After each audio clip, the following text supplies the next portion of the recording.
Baiklah teman-teman, kami dari kelompok 3 yang beranggotakan 4 orang, yaitu Fatiatul Fikri Ulfa, Fitriani Rosabella Yunita BR Nainggolan, Elis Putri Julia, dan Nila Gusti, yaitu saya sendiri, yang akan membahas tentang esensi dan urgensi serta dinamika dan tantangan integrasi nasional Indonesia.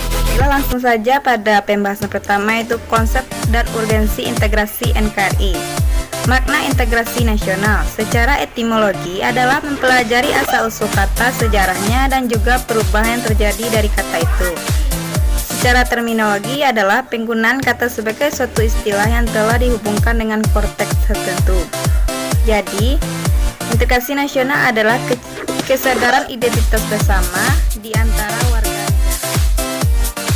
Selanjutnya adalah pentingnya integrasi NKRI. Perkembangan sejarah integrasi di Indonesia terdapat beberapa bagian. Pertama, model integrasi Imperium Majapahit, model integrasi kolonial, model integrasi nasional. Tantangan dalam membangun integritasi.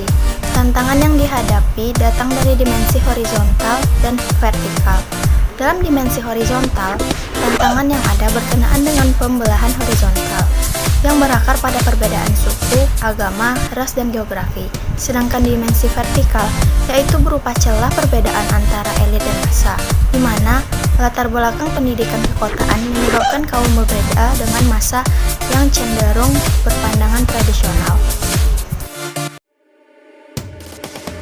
Faktor yang memicu terjadinya pertentangan dalam masyarakat: 1. Yaitu faktor amarah, 2. Faktor biologis, 3. Faktor kesenjangan generasi, dan 4. Faktor lingkungan.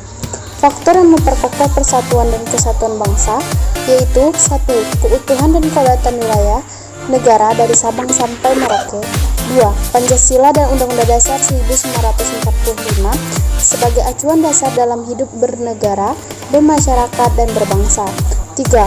Konsep wawasan Nusantara dan ketahanan sebagai acuan operasional, 4. Kekayaan budaya bangsa Indonesia termasuk hasil-hasil upaya mengatasi masalah tantangan. Yang pertama, secara individual, masing-masing harus memiliki kesadaran bahwa ada perbedaan di antara kita. Yang kedua, secara bersama atau kolektif. Konflik yang sering terjadi merupakan buah dari disparitas sosial, ekonomi, dan politik yang berdampak adanya pengibaran terhadap hak-hak sekelompok orang oleh sekelompok orang lainnya. Untuk itu, langkah struktural yang bersifat preventif yang dapat dilakukan dalam mengatasi konflik sosial dan ekonomi dan politik, bahkan bisa merebak ke persoalan konflik SARA. Yang pertama, secara terus-menerus membangun komitmen persatuan dan kesatuan sehingga tidak ada dusta di antara kita. Yang kedua, secara terus-menerus melakukan revitalisasi nilai yang memang bergerak bersamaan dengan perubahan sosial.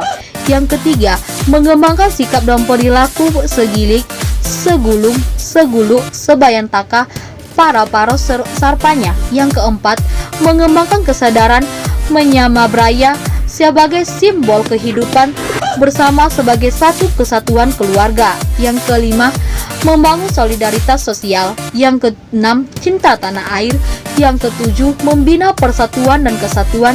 Kedelapan, rela berkorban. Kesembilan, partisipasi tenaga. Ke-10, pengetahuan budaya dan mempertahankan NKRI. Ke-11 dan yang terakhir, sikap dan perilaku menjaga kesatuan NKRI.